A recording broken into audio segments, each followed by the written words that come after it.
Olá! Estamos aqui para mais um esquenta do primeiro Congresso Internacional de Saúde da ABEA, o segundo Congresso Latino-Americano de Auditoria em Saúde e o quinto Congresso Brasileiro de Auditoria em Saúde, que acontecerá no Ceará, em Fortaleza, de 30 de novembro a 3 de dezembro.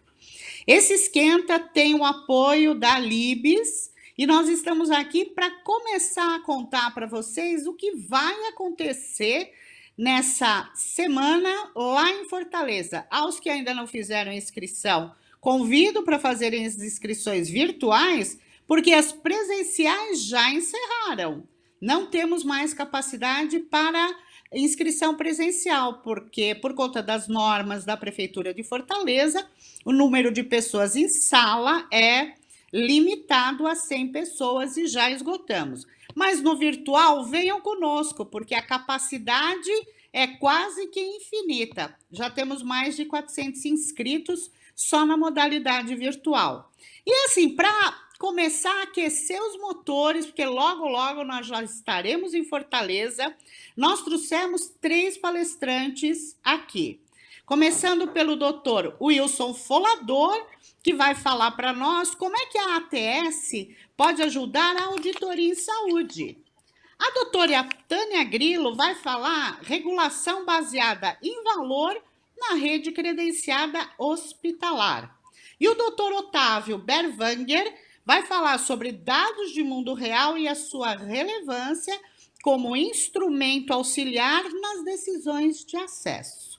Ou seja, vamos esquentar aqui com muita visão de valor em saúde, que é uma coisa, que é um princípio básico que está sendo buscado na prestação de serviço, tanto nos modelos de remuneração, como nas análises epidemiológicas. Isso a doutora Tânia Grilo é especialista. Vamos começar, Folador? Vamos por você? Vamos lá, Hoje eu não vou fazer vamos embora. primeiro as damas. Nós vamos começar com a Ah, ATS, então, Avaliação de perfeito. Tecnologia de Saúde, Ah, ajudando na auditoria, Folador. E você sabe que eu sou auditora na veia, né? Então vamos lá. pois é. Não, esse eu já te conheço, eu sei que você é das melhores. Bom, Valdete, nós somos aí bem conhecidos pelos nossos trabalhos e assim a tua parte de lidar com auditoria médica, você é uma das grandes especialistas que a gente tem aqui no Brasil. Então, assim, é muito fácil a gente dizer que a ATS é uma coisa que está dentro do nosso dia a dia em qualquer área que a gente mexe.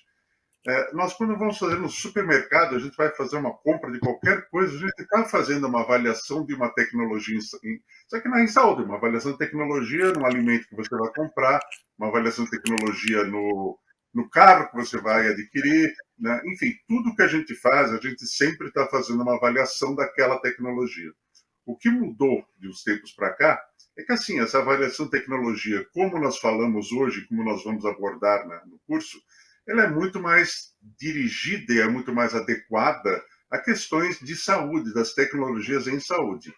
Então, o nosso foco vai ser esse. No passado, a seleção de tecnologias era um processo muito mais empírico, muito mais baseado em subjetividade. Se as pessoas gostassem de uma tecnologia, não iam muito atrás de dados como a gente tem hoje, epidemiologia, estatística, estudos clínicos randomizados, etc., para fazer a escolha. Então, nós experimentávamos a tecnologia, se ela funcionasse, a gente tocava em frente. Mas as coisas mudaram muito. Tem muita tecnologia que já existe, tem muita tecnologia nova que está chegando, tem muita tecnologia que chega e traz benefícios significativos, e tem muita tecnologia que chega e não traz benefícios tão significativos assim. E além disso, e aí que a coisa pega, é que assim, os custos, os preços das tecnologias começaram a crescer de uma maneira muito significativa. Então, eu diria que assim, continuamos tendo uma preocupação muito grande com relação à saúde dos pacientes, com relação aos resultados clínicos do que a gente está colocando para os nossos pacientes, mas a gente agora também tem que ter esse cuidado com a questão do custo, porque não dá mais, infelizmente, a gente adoraria utilizar a tecnologia mais avançada, aquela que tem as evidências mais adequadas, mas, infelizmente, a gente precisa ter que contemporizar um pouco essa questão de o que é melhor do ponto de vista absoluto, com também o que é melhor do ponto de vista relativo, ou seja, quando eu comparo as tecnologias entre si para uma mesma indicação, qual delas vai conseguir atender a necessidade do meu paciente a um custo que eu possa suportar? E, assim, não é. Uma vez, quando eu estava fazendo meu doutorado, o orientador fez uma frase que eu nunca mais esqueci.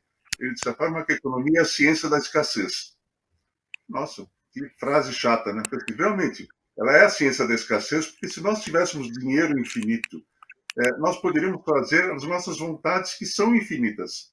Eu adoraria poder comer o que eu quisesse, beber o que eu quisesse, fazer os abusos da saúde que eu quisesse e ter um medicamento para depois cuidar disso, tratar disso.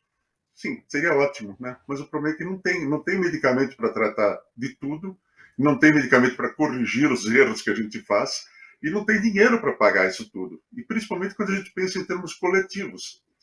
Às vezes a gente pensa assim, eu faço muitos estudos, você sabe, né, que eu tenho um trabalho muito longo aí nessa área de farmacoeconomia, e às vezes a gente pega umas pessoas que falam assim, mas essa tecnologia aqui custa só mais R$ 10 por paciente. Às vezes R$ 10 por paciente num medicamento que é usado para tratar diabetes tipo 2 pode representar 20, 30 milhões de reais por dia, assim, numa população. Então a gente precisa tomar muito cuidado com isso. Mas, ao mesmo tempo, e isso é uma coisa que eu gosto de expressar, porque eu me encantei com a farmacoeconomia exatamente por causa desse outro lado que eu vou dizer, a gente também não pode ficar preso só na questão do preço e do custo. Porque se a gente fizer isso, é, falando de uma maneira bem grosseira, seria melhor que deixar que as pessoas morressem logo, porque qualquer coisa que você faz vai custar algum dinheiro. Então, sim, você tem que ter uma balança na qual você bota de um lado a saúde, do outro lado o custo. Então, é exatamente esse equilíbrio que a gente tenta encontrar quando a gente fala de ATS. É usar as ferramentas para poder encontrar, para poder determinar qual é a forma que eu vou encontrar, vou atender aquela necessidade de saúde, e do outro lado, no outro braço da balança, eu vou dizer assim, olha, quanto que eu posso gastar nisso, não só em termos absolutos, mas também em termos de, assim, quais são as necessidades de toda uma população que eu tenho, como o plano de saúde, como o governo que paga para 75% da população. Então, assim, é um balanço delicado e, assim, às vezes eu me preocupo muito, e essa é uma ênfase que eu procuro dar, eu vou tentar dar também no Congresso, das pessoas pensarem de uma maneira equilibrada. Não ir só pelo lado de assim, vou usar a melhor tecnologia do mundo. E nem também pelo outro lado dizer assim, isso aqui é caro demais, não funciona. A gente tem que pensar no que é preciso fazer. E o que é preciso fazer é talvez a pergunta que talvez nem a ATS tenha a resposta adequada. Porque aí, assim, realmente vai depender da tecnologia, da doença, do nível do avanço científico que a gente tem em relação a essa doença. Uhum. Então, assim, é um assunto muito vibrante, sempre vai ser vibrante. E aí eu adoro contar Sempre. com você, porque sempre fica. Né? Sabe o que eu Então, achei legal, Folador? Porque você trouxe a TS para o mundo real. E o mundo é, real a gente faz a TS todo dia, no é, supermercado, na feira, na gôndola da feira, na gôndola do hortifruti, em qualquer lugar. É onde você está é, avaliando aquela tecnologia, que no caso é a comida que você vai comprar. E quando é, você está comprando, você vê a qualidade, você vê não só preço, é, componentes, qualidades, você compara um suco com outro suco. Então, eu acho legal, eu em aula faço muito isso, e eu sei que você também é, faz, porque a gente tem que desmistificar a TS. Eu acho que você trazendo para nós assim, e colocando que a TS é uma constante na nossa vida, eu acho que assim é muito bacana, porque já desperta o sentido da nossa audiência de que, olha, eu faço isso todo dia e eu não me dou conta que eu estou fazendo isso todo dia. Não é verdade? é, exatamente. Eu até faria assim, uma coisa que eu acho que quando começa a discussão, porque todo mundo começa a discussão pelo preço, né? Eu acho que a discussão tem que É. partir pelo seguinte: o que é que realmente eu preciso. Eu fiquei Isso. pensando em quantas possíveis metáforas eu podia fazer para isso. Eu fiquei pensando numa delas que seria assim: imagina que eu vou fazer um acampamento, ou então eu tenho que me aventurar pelo mato qualquer e, assim, vou depender de algumas coisas para sobreviver. O que eu tenho que levar para sobreviver? Por exemplo, uma caixinha de fósforo? Uma caixinha de fósforo é ridícula, né? Barata. Eu, tá bom, eu vou comprar uma caixinha de fósforo. Aí eu vou comprar a mais barata que tem no supermercado. Aí no meio do caminho cai uma chuva, molha a caixinha de fósforo, eu vou fazer o quê com ela? Então, assim, será que não seria bom ter comprado, sei lá, se tivesse um fósforo à prova d'água? Eu estou só usando essa metáfora para dizer assim, tem coisas que a gente precisa pensar no que é necessário, no que existe e no que eu ainda tenho que desenvolver. Porque se Com você certeza. pensar, não tem nenhuma tecnologia em saúde que tenha chegado no estado da arte. Nada, nada. Nenhuma doença Não, está não, não, coberta. Né? Exato. Então, assim, uma não. vez um gestor fez uma frase para mim que eu fiquei, assim, não vou dizer que fiquei sentido, né? Porque pareceria uma coisinha assim meio. Mas eu fiquei achando muito estranho que ele falou para mim. Eu trabalhava na indústria, né? E você sabe que eu trabalhei 13 anos na indústria, mas trabalhei 16 anos em hospital. Então, assim, eu já vi os dois lados da moeda, né? Então, esse gestor falou para mim: vocês precisam parar de trazer essas novidades. Eu falei, mas, puta, desculpa, como assim a gente está parado de trazer as novidades? Eu acho que a gente está parado de incorporar novidades que não funcionam, mas as novidades vão ter que ser necessárias. Sem isso, a gente vai se Sempre. condenar, né? A gente vai se condenar a Senão, ficar no olha, mesmo lugar, do mesmo jeito, né? talvez a gente nem estivesse aqui, né, Folador, se a gente não tivesse Exato. tido o avanço da tecnologia, porque ninguém aqui é mais criança e de É, uma forma ou de outra a gente precisa de algum tipo de tecnologia, sem exato. dúvida. Ah, Desculpa, outro detalhe, a pois tecnologia não. em saúde, ela gera um efeito que é negativo para ela mesma do ponto de vista de custo, porque nós fazemos tecnologias para viver mais, óbvio que viver melhor também, mas vivendo mais, nós estamos sujeitos a mais doenças, a usar o medicamento por mais tempo, e com isso nós vamos custando mais. Então, sim, é uma cobra que morde o próprio rabo. Né? Agora nós estamos, essas discussões nós vamos ter também em termos de, né, da Uhum. mudança da própria demografia brasileira, da epidemiologia, de uma série de Uhum. coisas.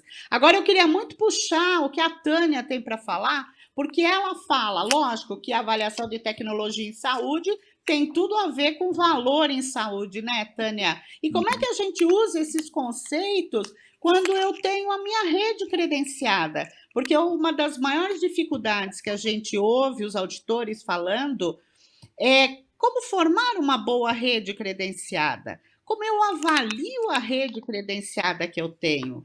Então, Tânia, dá uma pitadinha do que você vai falar que eu já conheço, mas o pessoal não conhece.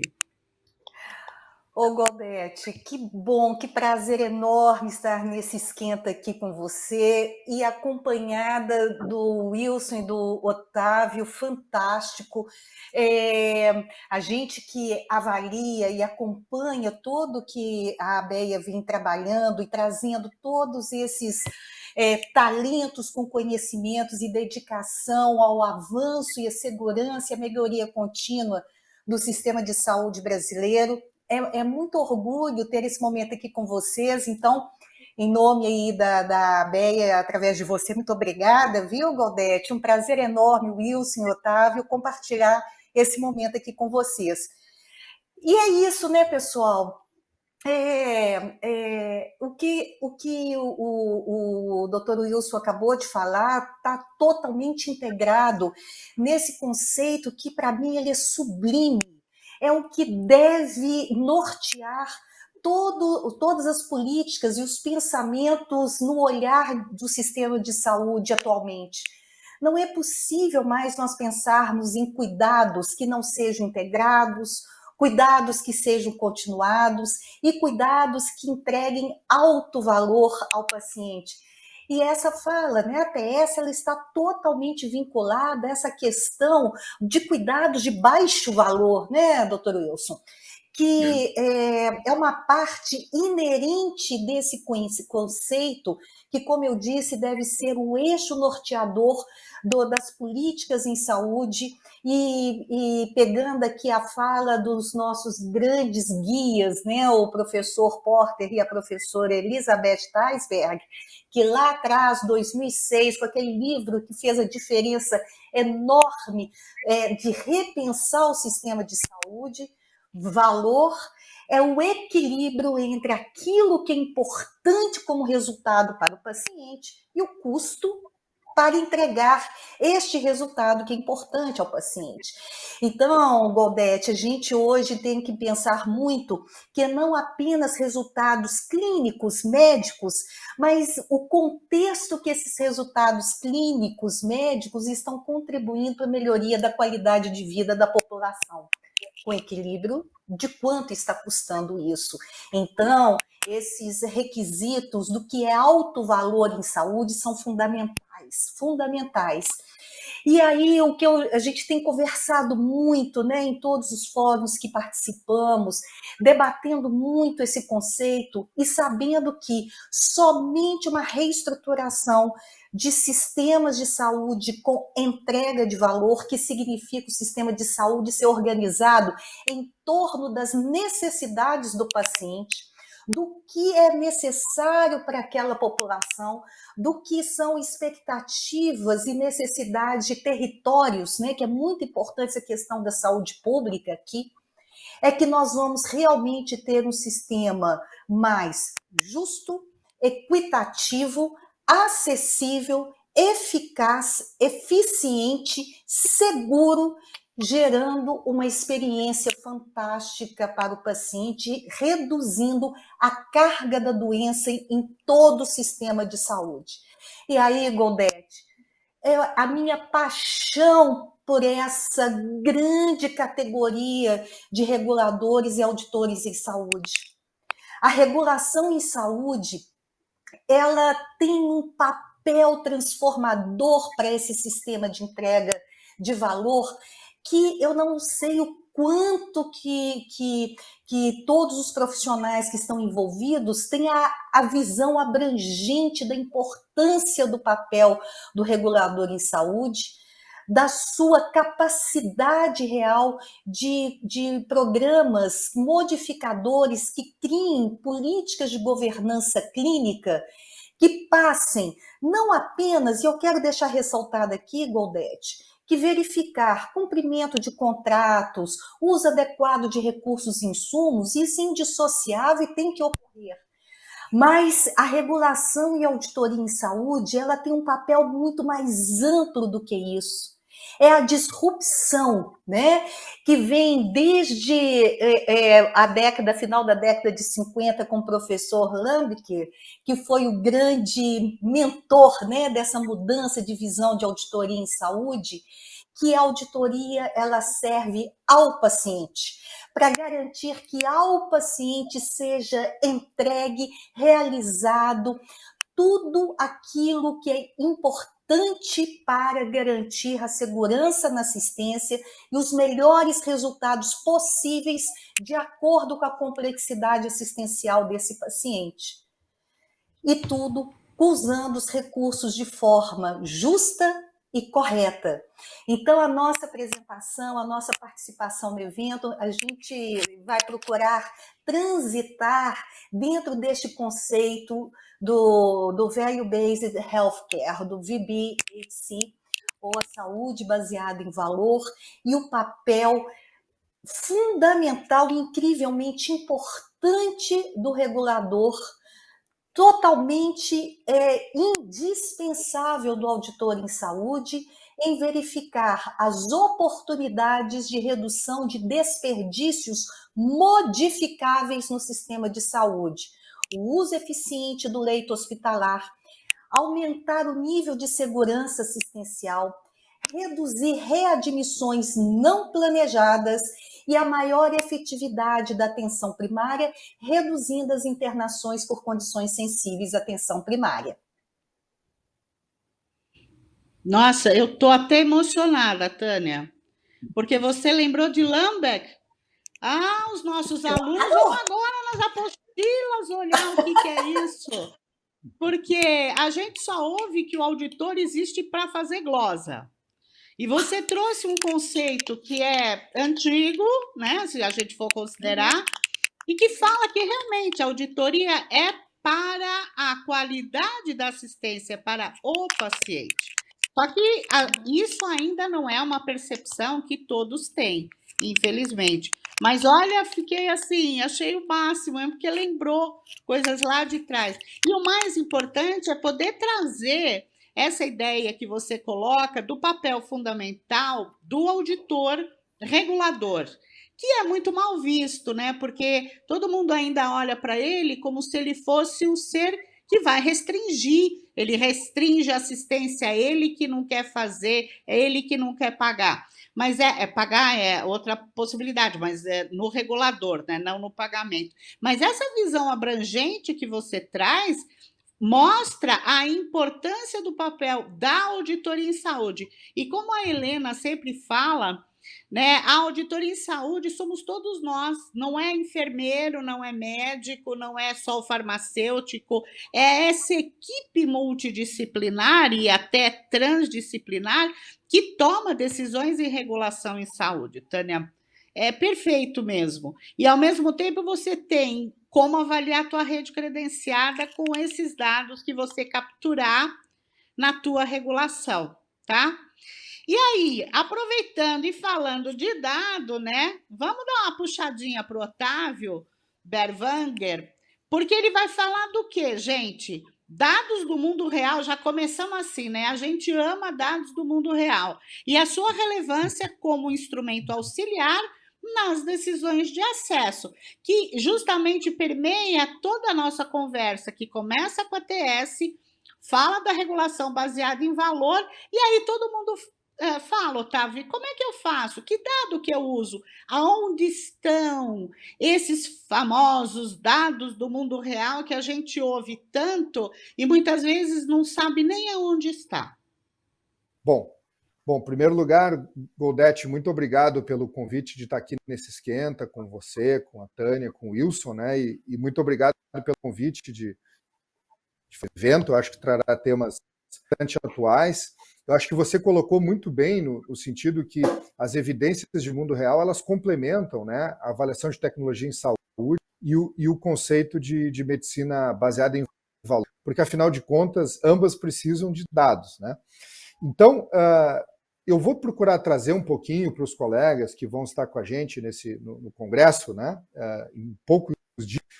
Primeiro, assim, o conceito, né, o que são a diferença entre dados e evidências de mundo real, porque são conceitos discutidos, mas realmente pouco compreendidos, eu diria, e para piorar um pouquinho, esses conceitos eles são dinâmicos, né? Com as tecnologias de Big Data, inteligência artificial, Machine Learning, isso vem realmente modificar bastante as possibilidades. Também falar um pouquinho o que a gente precisa desse tipo de avaliação e, finalmente, falar um pouco sobre as aplicações. E aí você fala, por exemplo, como isso pode nos ajudar, né, na questão do acesso, e certamente isso é muito importante, né? Primeiro lugar, assim, a gente precisa das evidências de mundo real, por quê? Porque as tecnologias e as intervenções, como o Wilson colocou, começam a ser validadas lá nos estudos randomizados. Ou seja, eu tenho os estudos randomizados que até a eficácia e segurança de intervenções e que servem de guia para diretrizes, enfim, servem de guia para a gente avaliar critérios de qualidade, indicadores de performance. Mas, infelizmente, a forma como os estudos randomizados hoje, um fã dos estudos, aliás, dedico boa parte da minha prática fazendo esses estudos, infelizmente, eles pegam um espectro muito limitado das doenças, né? Eles realmente, os pacientes, os indivíduos que entram nesses estudos, eles representam, assim, 10%, às vezes 20% do total de pacientes, muitas vezes, nos quais a intervenção vai ser utilizada. Então, eu preciso, em primeiro lugar, complementar a representatividade. E aí, se eu avaliar com dados do dia a dia, que não primariamente foram coletados para pesquisa, a performance dessas intervenções, isso pode trazer um aspecto complementar. Um outro ponto importante é que os estudos randomizados também, eles têm um segmento, muitas vezes, que é limitado. Eu preciso fazer o estudo dentro de um determinado prazo. Mas, muitas vezes, alguns eventos adversos raros de intervenções, eles só vão ser detectados por dados de mundo real. Vou dar um exemplo fácil agora que vocês vão entender. Por exemplo, se a gente pegar algumas vacinas de Covid-19, foram feitos estudos randomizados, muito bem desenhados, né, e que certamente comprovaram a eficácia e segurança dessas vacinas, que, aliás, é o que está nos tirando dessa situação, fazendo parênteses, ainda bem, né? Mas, por exemplo, alguns eventos adversos raros das vacinas, e são raros, é lógico que o benefício é muitíssimas vezes maior do que esses riscos, mas a gente precisa conhecer alguns eventos adversos também. Esses eventos adversos só foram detectados quando a gente fez agora estudos de mundo real, por exemplo, miocardite, eventos trombóticos. Felizmente são raros, mas a gente precisa conhecer. Então existe um ponto de complementar os dados dos estudos randomizados, ampliando populações, avaliando as terapias quando o uso dessas intervenções ele não é totalmente, vamos dizer, perfeito, como no ambiente de um estudo randomizado, e avaliando questões de segurança. Existe um outro ponto muito importante, que é para muitas situações, por exemplo, questões de doenças, eu também não tenho como realizar estudos randomizados. Então, a melhor evidência que eu vou ter vão ser as evidências de mundo real, né? E, finalmente, um outro ponto importante também da aplicabilidade dos estudos de mundo real, eles têm a ver assim, o quanto a prática clínica ela está baseada nas melhores evidências. Então, aí não se trata de eu complementar dados de eficácia e segurança, como eu falei, mas se trata de eu documentar, né, Goldete, se a prática clínica realmente está de acordo com as diretrizes. Então, assim, a melhor forma, e isso tem muito a ver com o trabalho de vocês, que eu vou olhar a questão de adesão a indicadores de performance, indicadores de qualidade, né? Então, eu vou falar um pouquinho sobre isso. E a questão de acesso, ela é importante no sentido de que, muitas vezes, uma terapia ela acaba sendo disponibilizada no sistema ou numa operadora, e eu quero ver o quão bem ela performa nesse sentido. Então, eu posso complementar. E, finalmente, outra coisa que eu acho importante a gente frisar, e que eu vou colocar bastante, é assim, não é porque eu tenho dado, não é porque os dados estão disponíveis hoje, evidência de mundo real de qualidade, né? Então, a evidência de mundo real, ela prevê um protocolo, um plano de análise estatística, toda a questão de hipótese. Então, é a inteligência analítica sobre os dados. Não é só o dado em si. A inteligência analítica sobre os dados é importante. Então, essa é a diferença entre as evidências de mundo real e os dados de mundo real. Evidências de mundo real, ela pressupõe um protocolo, um plano de análise, né? Uma inferência vamos dizer, apropriada do ponto de vista metodológico sobre aquela informação. E, finalmente, assim, um conceito que tem sido mudado bastante, né, Goldete, quando a gente fala dos dados de mundo real, que vão gerar as evidências de mundo real, é a questão da tecnologia. Então, todas essas questões de tecnologias de Big Data, Machine Learning, inteligência artificial, e que dados estão disponíveis em fontes que primordialmente a gente jamais pensaria usar do ponto de vista clínico e epidemiológico, né? Então, dados de rede social, dados de wearables, dados reportados diretamente para o paciente, ou seja, são múltiplas as possibilidades que a gente pode fazer. Mas tudo requer, vamos dizer, de a gente ter uma inteligência sobre os dados analíticos. Desculpa se eu me estendi um pouco, Goldete, Wilson e Tânia, mas eu acho que é só para dar uma visão mais ampla de como a gente pode chegar. Sem dúvida, Otávio, esse overview. É legal porque você traz o que é dado do mundo real, que são as evidências do mundo real, e a necessidade de complementar com a realidade, eu vou usar a palavra realidade, muitos estudos randomizados, que existe essa confusão. Porque o estudo randomizado disse isso, porque as evidências do mundo real não sei o quê, porque não sei o quê. Então, nós vamos aproveitar e trazer essa conceituação, colocar todo mundo na mesma página, até para a gente não ter tanta, eu diria, tanto ruído, né? Porque as pessoas às vezes não entendem exatamente. E para fechar, gente, o que seria o mais importante a gente falar no Congresso? O que é o mais importante? É avaliar É fazer valor em saúde ou é ter os dados do mundo real? Ou a gente junta todo mundo numa coisa só e entrega o melhor resultado? Otávio, começa você. Olha, eu acho que a gente precisa de tudo, né? A gente precisa ter os dados avaliados de forma metodologicamente apropriada, dados robustos. A gente precisa fazer as avaliações de tecnologia em saúde. E eu acho que o Wilson colocou de forma muito clara e a importância da gente ter as análises de custo-efetividade, custo-utilidade, né? Uma outra coisa que Wilson, as análises de impacto orçamentário, elas vão ser necessárias também para a questões de incorporação. E eu acho que o tema que a Tânia traz é o tema do momento hoje, né? Eu trabalho aqui no Hospital Israelita Albert Einstein, em São Paulo, e toda a nossa estratégia hoje ela está muito baseada, Tânia, na questão da medicina baseada em valor, né? Não há mais como a gente praticar a área da saúde sem pensar em valor. Então, eu vou ser um que vou estar lá muito atento à sua apresentação, porque realmente esse tema ele é o tema do momento, é o mais importante. Eu acho que e certamente os conceitos que eu e o Wilson vamos trazer, eles complementam e encaixam perfeito com o seu. Wilson, ATS, e aí? Vamos lá. Olha, eu nem diria que um dos temas é importante, que mais me encantou nessa conversa aqui, que eu tenho certeza que a gente vai ver no próprio Congresso, vai ser essa coisa de a gente ter tantas visões e tantas aberturas de inteligência. Então, eu diria que o mais importante é a gente estar presente em tudo isso e usar a cabeça, sabe? Aprender com isso e aplicar. Né? Então, assim, não diria nem que nenhuma das nossas ciências aqui é adequada. Boa. Todas são, tá?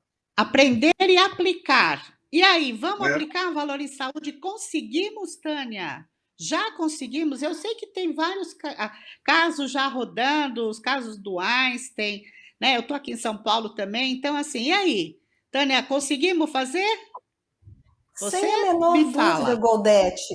Claro, sem dúvida nenhuma, porque exatamente a determinação, a vontade, o propósito é que move a sociedade, né? E a Mac disse é minha mestre, viu, Otávio? Então, grande amiga, você está com a pessoa certa. Pois é. Márcia, é só para o pessoal saber, né, Tânia? É a Márcia Mac disse que era do Einstein, agora está em carreira solo.